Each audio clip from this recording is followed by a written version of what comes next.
This is a video with a few questions. My partner and I live in Lawrence. What is that? It's a small village in the northeast of New South Wales in the Clarence Valley Council area. We go for a walk most days in search of koalas. Are there koalas in Lawrence? Where? In any of the trees. And they are not too difficult to find because if you see an aerial view of Lawrence, it is easy to see the corridors of trees which are where the koalas live. The trees on private properties have mostly been cleared, and it is on the remaining road reserves where the koalas survive. They live closer and closer to traffic because that is what they have left. More than 6 months ago, my partner and I were on our daily walk when we came across this destruction of the koala habitat.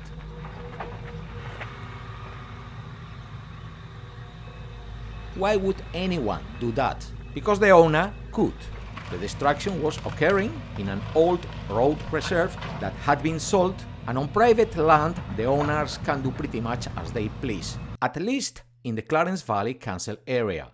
We monitored the koalas and we knew there were koalas living in that corridor. Individual koalas we knew haven't been seen since the destruction. The person we believe organized the destruction also got rid of a few trees where we had seen koalas in the road reserve. Previously, we had also seen him clearing and burning native vegetation in the road reserve. Is he allowed to do that? I don't think so. We have asked Council and been told that it is illegal without permission. We have informed Council of the destruction carried out, and a Council employee came to investigate the incident. She told us that there were hundreds of similar incidents across the Council area. Months have passed and we are still awaiting a response about whether the person responsible for the koala habitat destruction was even contacted and what action was taken. To date, we have no answers to these questions. The council worker who was following up on the case left her position frustrated with the inaction of council on clearing matters. This is the dog of the person who carried out the destruction in the road reserve. The dog is trained to chase kangaroos out of his paddocks, but this is not a paddock.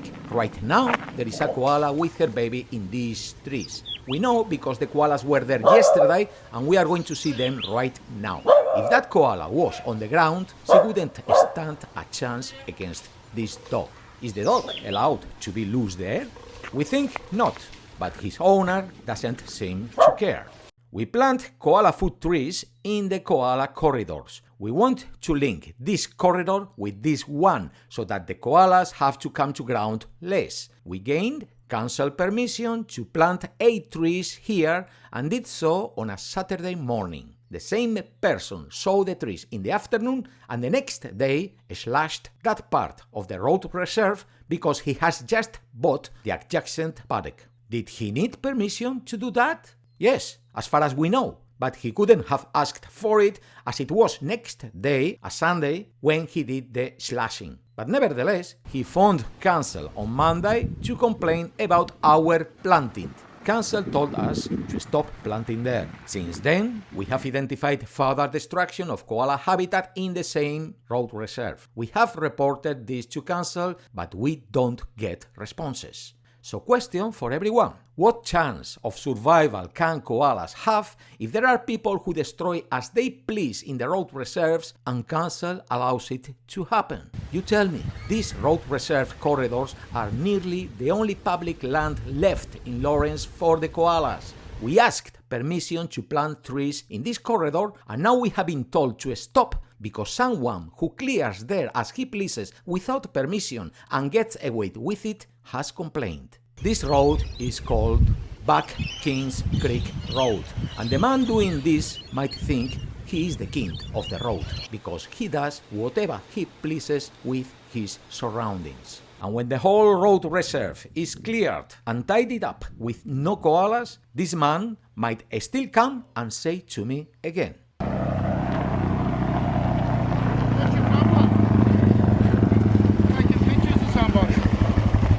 I made that. Why do you have to walk on it? why does this man think that he can come and abuse me out of the blue. For the same reason, he chopped down the trees, because he can. He is the king, and for him, I am nothing but part of his surroundings. Go and ring the council.